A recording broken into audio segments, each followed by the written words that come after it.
Lagay na tayo ng sugar. Ayan.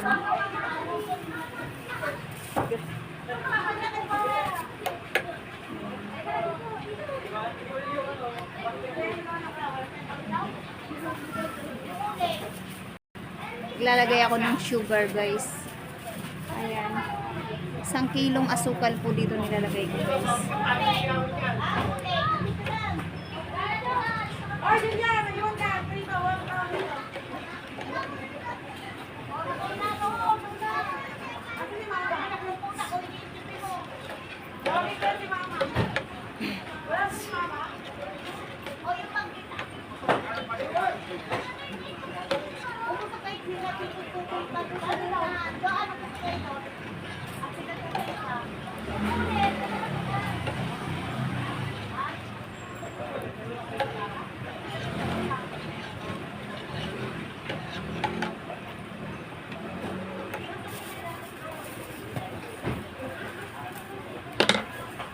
Ayan guys, naglalagay po ako ng asukal sa sausawan ng fishbowl. Bali 1 kilong asukal po ang nilagay ko dito sa aking sausawan. Kaya ayan, ang aking ingredients na ginastos ko pumapatak ng 500 pesos guys. Kaya ayan, lalong masarap ang ating sausawan guys.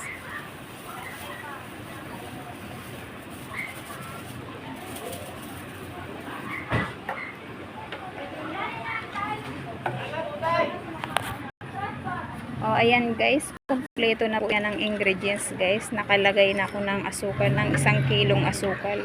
1 kilong asukal na pula po ang nilalagay ko dito guys. Ayan, may asukal na, may bawang sibuyas, may paminta, may creamy mushroom powder, may cornstarch, tapos nilagyan ko pa yan ng magic, tapos bitchin, toyo, soka. Ayan guys, tapos cornstarch guys. Ayan, madami tayong ingredients dyan para lalong sumarap yung sauce.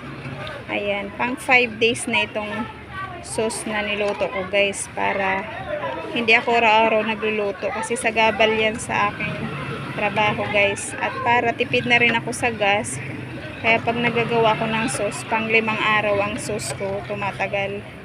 Ayan, hindi naman to nasisira guys kasi ang daming suka ko na nilagay at saka tuyo.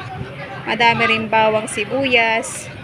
Tapos may paminta pa. Ayan, kaya hindi siya napapanis ng mabilisan. Tsaka araw-araw ko po ito iniinit guys, kaya lalong sumasarap pag iniinit. Ang kulang na lang dito ay siling labuyo. Ayan, mamaya ko na siya lalagyan ng siling labuyo pag naluto na siya guys, kasi hahatiin ko itong sauce na yan. Isang matamis at saka isang maanghang guys, kasi ang ibang mga customers pag sa mga bata matamis, pag sa mga matatanda maanghang naman. Ayan, nagmikos-mikos na ako dito guys. Hanggang dito na lang ang aking video. Thank you for watching my video. Isasalan ko na ito guys. Ayan, bye. Thank you so much.